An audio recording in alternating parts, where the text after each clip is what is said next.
Hello recruits, I'm here today to talk about Sora no Woto. Hipster K-On! Is a show about the lives of cute military girls in a world devastated by war. It centers around Sarami Kanata, the peppy newbie, her life as a new recruit in the quiet border town of Seas, and her mission to learn how to play the bugle.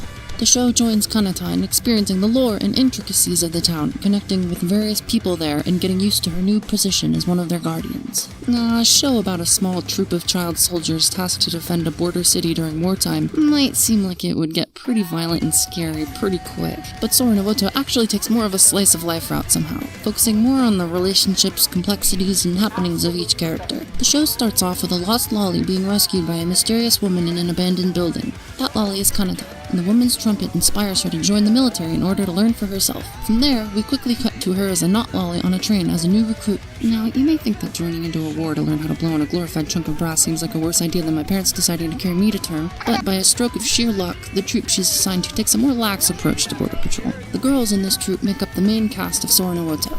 Felicia Heidemann, the leader, is more mom than metal jacket, and this affects most of the team's demeanor and activities. Contrasting her is the Spartan dad woman Kazumiya Ryo, though she mostly focuses her strictness on training Kanata to play the bugle. Kanagi Noel is a sleepy mechanic type who's fixated on restoring an old spider tank to functioning order. Lastly, Sumi no Yakureha is the young, bratty sort of girl who idolizes Ryo for her seriousness, and gets frustrated at the lax nature of the rest of the team, Kanata especially. As the show progresses, we get to know the characters, their backstories, and their dynamic within the group as well as in the town. Each character gets about 2 episodes focusing on them specifically, fleshing out their motives, personality, and interactions with one another, in a way that feels natural as opposed to expository. Other episodes build upon that foundation and explore it within the context of the world and the situations they find themselves in. Together, the group runs through life day by day, performing routine military exercises, exploring the town, and connecting with its inhabitants, and only occasionally peeing themselves waiting on a phone call. But I mean, who hasn't done that, you know? Despite the show's slice-of-life nature, however, there's still a war going on, and conflict does build up quickly by the end of the show. No Badoka stuff, but things get pretty serious. The show also goes into topics I never would have expected, and explores the nature of war and the people involved in all sides, if only just a little bit. Trying not to spoil here, but it's a very unexpected, yet welcome thing that I was very impressed by.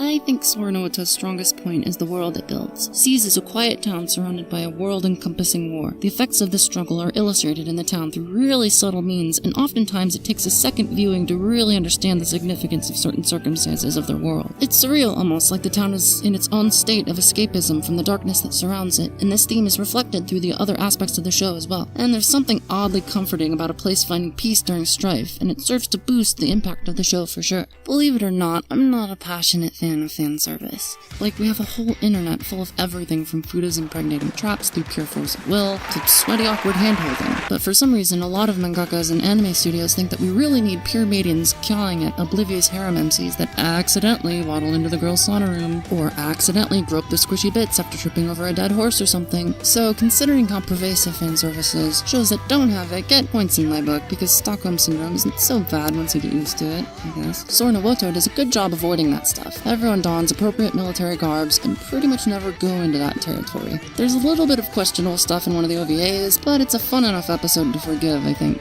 There's also a somewhat infamous aforementioned scene in an episode that people claim to be fan service, but I don't know, maybe I'm just biased. And heck, I'm into that sort of thing, so. Sora no Woto is executed surprisingly well. Visually, its animation has more life and flow than you may expect from an original anime experiment. Characters are alive and limber, something I'm not really used to seeing. The art style is definitely appealing. It's reminiscent of some other show, I forgot which though, and well done overall. The backgrounds of the world are incredibly detailed and simply beautiful.